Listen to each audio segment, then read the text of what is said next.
Bonjour. Bonjour, j'ai le plaisir d'être avec le docteur Laurent Alexandre. Avant de commencer et de parler de votre livre, j'ai une question personnelle, Laurent Alexandre. Vous êtes chirurgien et vous êtes énarque.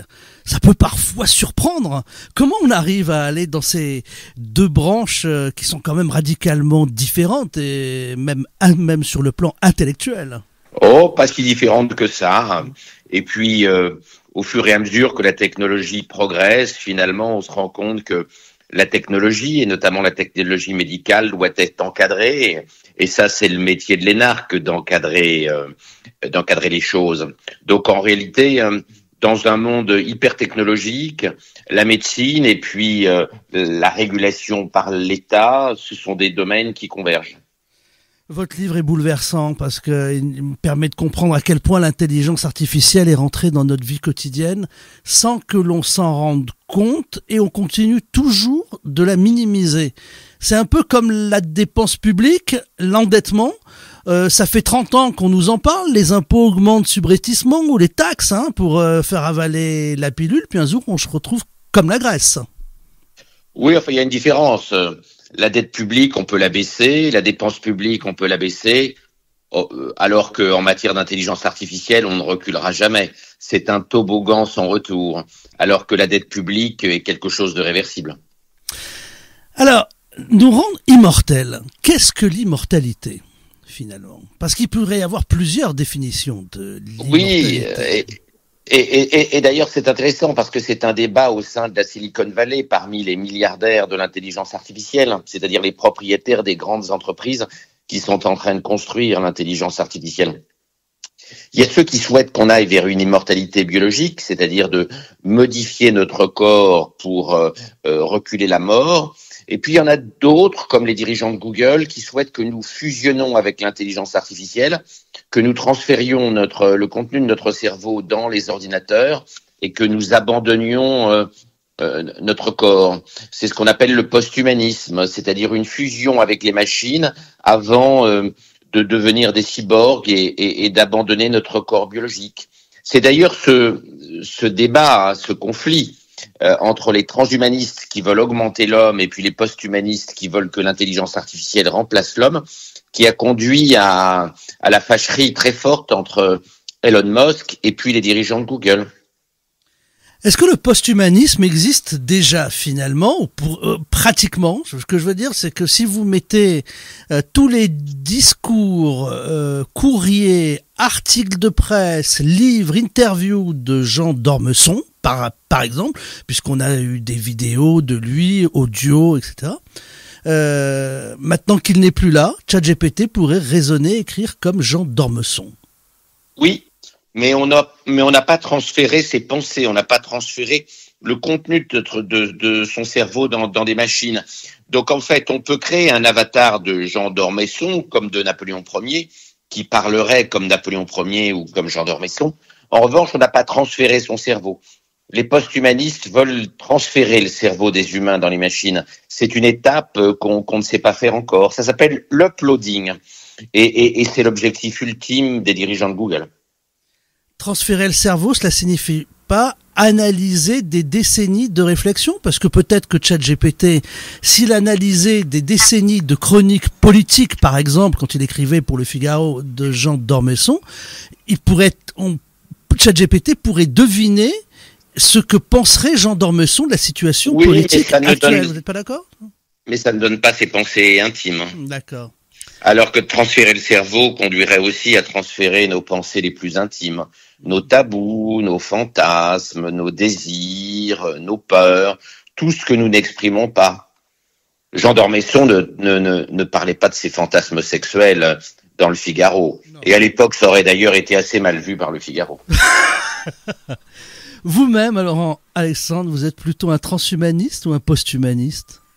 Oh, moi, je suis plutôt un transhumaniste. Moi, je suis pour l'augmentation de l'homme grâce à la technologie et à une augmentation de l'espérance de vie par la technologie, notamment grâce au croisement entre l'intelligence artificielle et les biotechnologies. Et je ne suis pas très, très favorable à voir le corps humain disparaître. Je suis plus côté Elon Musk que du côté des dirigeants de Google. Je suis plus transhumaniste que post-humaniste. Je suis sûr qu'une majorité de ceux qui nous écoutent sont de votre côté, parce qu'en réalité, quand on pense immortalité, on a envie de profiter le plus longtemps possible du rayon de soleil, de la plage, du goût, du bon vin. Voilà, finalement, la vie terrestre nous offre ses plaisirs. Oui, il y a une vraie opposition. C'est une opposition qui ne fait que démarrer entre les transhumanistes et les post-humanistes. Il est difficile de savoir qui gagnera, mais si on réfléchit à très long terme, il est probable que dans 1 million d'années, ou même dans 1000 ans, nous aurons fusionné avec l'intelligence artificielle et que nous aurons abandonné notre corps.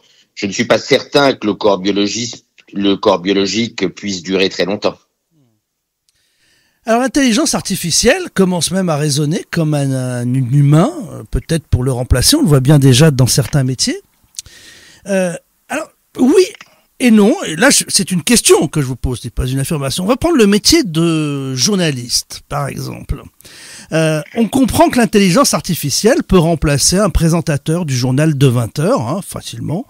Je vais citer le nom, il y aurait Anne-Sophie Lapix, Thomas Huck, ça peut être une intelligence artificielle qui peut le faire. Mais est-ce que l'intelligence artificielle pourrait remplacer des Michel Onfray, des André Berkoff, des Pascal Praud, des Thierry Ardisson, qui peuvent nous surprendre parfois par leur réflexion, par leur rhétorique, par leur provocation? Alors c'est une bonne question. Quel est le degré d'innovation de l'IA? Est-ce que l'IA est capable de nous surprendre? La réponse est oui, mais notre génération est encore attachée aux humains et n'est pas habituée à être face à des acteurs ou à des journalistes purement virtuels. La génération d'après aura connu des avatars tout petits, donc elle sera probablement plus encline à accepter un journaliste IA qui n'existe pas vraiment, dont on ne voit que l'avatar. D'autre part, on voit bien qu'aujourd'hui, les avatars sont très réalistes et qu'il est difficile de faire la différence entre l'avatar de quelqu'un et cette même personne. Par exemple, mes enfants n'arrivent pas à faire la différence entre moi et mon avatar en intelligence artificielle. Quand ils voient une vidéo de mon avatar faite par intelligence artificielle, ils arrivent à croire que c'est moi, alors même que ça n'est pas moi du tout. Donc les nouvelles générations vont être habituées à parler avec des gens purement virtuels qui n'existent pas dans le monde réel. Ils seront probablement différents de ce que nous sommes aujourd'hui. D'ailleurs, on commence à voir des gamins qui tombent amoureux d'intelligence artificielle. Et il y a un gamin en Belgique qui s'est suicidé parce qu'il s'était fâché avec une intelligence artificielle dont il était tombé amoureux. Donc, les relations que ma génération a avec l'intelligence artificielle ne sont probablement pas prédictives des relations que les générations d'après auront. Évoquons la pensée politique. Par exemple, on sait que l'intelligence artificielle, y compris ChatGPT, s'enrichit de data, donc de données, qui proviennent évidemment, et elle fait le tri, de la majorité. Mais la majorité n'a pas toujours raison, Laurent Alexandre. Alors, est-ce qu'en 1940, par exemple, ChatGPT, est-ce qu'elle aurait présenté le général de Gaulle, qui n'était pas général à l'époque, comme un résistant ou comme un terroriste? Alors pour l'instant, l'intelligence artificielle dépend des normes éthiques qu'on lui a données. Ce n'est pas ce qu'on appelle une intelligence artificielle forte ou autonome.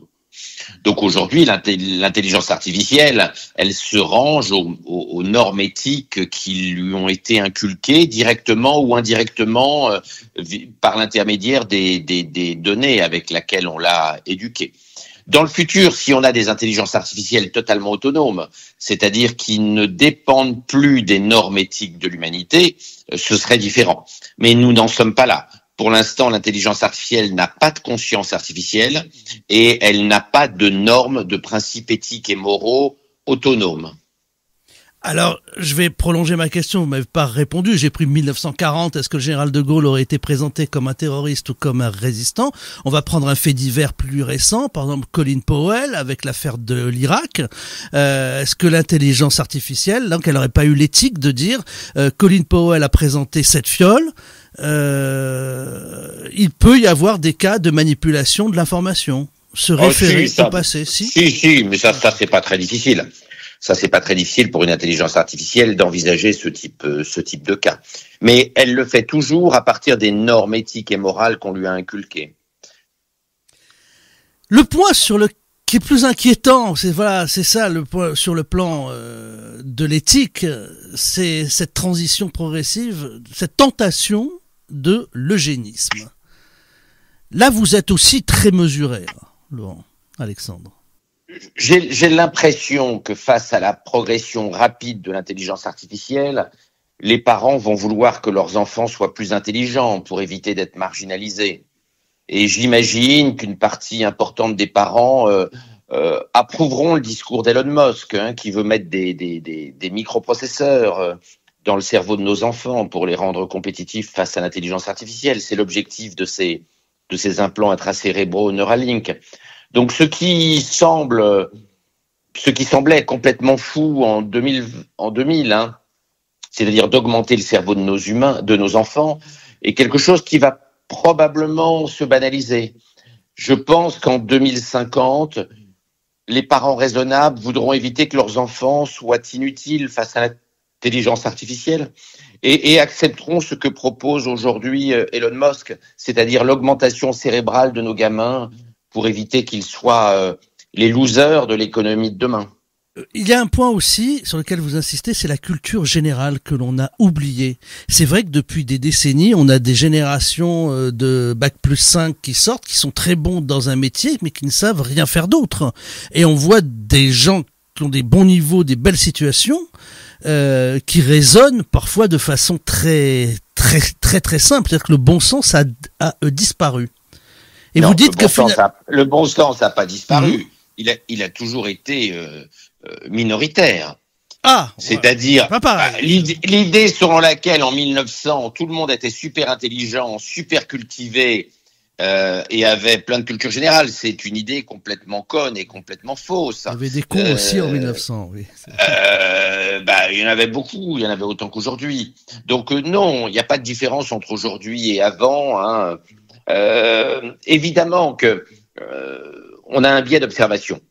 En 1950, il n'y a que 3% des Français qui avaient le bac. Donc effectivement, que le niveau des bacheliers, il était meilleur qu'aujourd'hui. Aujourd'hui, 85% d'une classe d'âge a le bac. Donc oui, le bachelier de 1950, qui ne représentait qu'un Français sur 30, était très bon en grec, très bon en mathématiques, très bon en latin, etc., etc. Et il faisait 0 faute d'orthographe dans un texte. Mais c'était une petite minorité. Aujourd'hui, tout le monde a le bac. Donc, en apparence, le niveau du bac s'est effondré. En réalité, c'est pas un effondrement du niveau du bac que l'on assiste. On assiste simplement au fait qu'on donne le bac à tout le monde et que le bac est devenu un diplôme en chocolat. Mais il n'y a pas moins de culture générale, il n'y a pas moins de bon sens aujourd'hui qu'il y a 100 ans. Alors peut-être on n'a pas la même définition de la culture générale. Ça aussi, ça peut être... Quelle est votre définition de la culture générale ? Non, la culture générale des élites est la même aujourd'hui qu'en 1900. Simplement, quand on regarde le niveau des gens, on ne regarde pas les élites, on regarde l'ensemble de la population. Il y avait un taux d'analphabètes il y a 150 ans, encore très élevé en France. Le niveau a plutôt augmenté aujourd'hui par rapport à ce qu'il était en 1900. Quel est l'avenir de l'homme, finalement ? Que va-t-on devenir ? C'est une bonne question. Alors, sur le plan intellectuel, on va être marginalisé. On ne peut pas être compétitif face à l'intelligence artificielle durablement. Donc, l'avenir de l'homme est à construire dans un monde où nous allons être intellectuellement dépassés. Alors, on peut probablement retarder un peu notre dépassement en acceptant l'augmentation cérébrale telle qu'Elon Musk la propose, mais ça ne durera pas très longtemps. L'intelligence artificielle va continuer à progresser très très vite. Donc je crois qu'il faut que nous nous habituions intellectuellement à notre dépassement par l'intelligence artificielle. Bon, alors, on est trop sur Terre, on pourra pas tous vivre au bord de la plage, faire des apéros en fin d'après-midi, sous des rayons de soleil. Il y en aura qui seront dans des HLM, tristes. Si. Bon. Mais l'un des scénarios, finalement, c'est que l'intelligence artificielle travaille pour nous pendant que nous vivons dans un monde de loisirs et de débauche, de plaisir. Alors, quel type de société ça construit et combien de temps l'intelligence artificielle acceptera de travailler pendant que nous glandons, c'est une question dont je n'ai pas la réponse. La réponse peut-être est-elle écrite dans la Bible. Ça devient Sodome et Gomorrhe.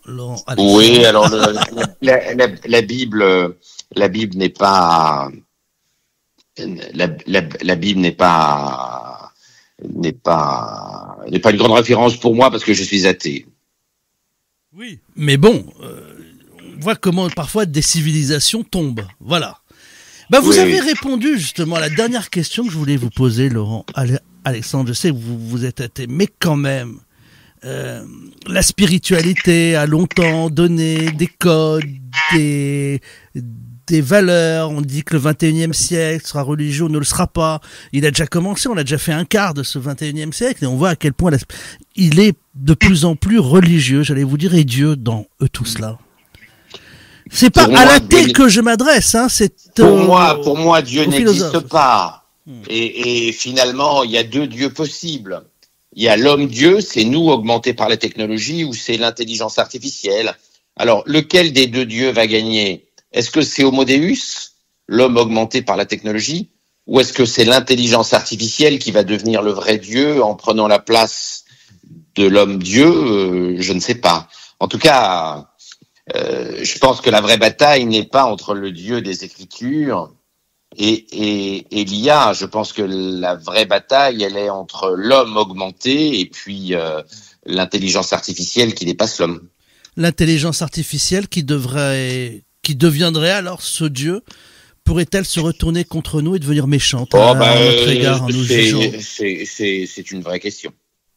Mais bien évidemment que aujourd'hui nous n'avons pas la réponse, ne serait-ce que parce que nous ne savons pas jusqu'où peut aller l'intelligence artificielle.